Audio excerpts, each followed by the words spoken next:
பூபாளம் கேட்கும் மதிகாலையும் பூங்கோலை பூக்கும் இளமாலையும் நீ அன்று ஏது ஒரு ஞாபகம் நீ பேசும் பேச்சு மணிவாசகம்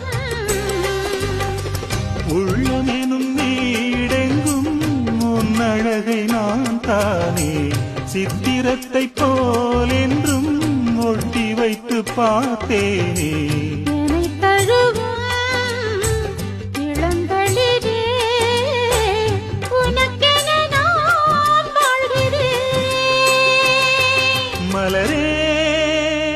தென்றல் பாடும்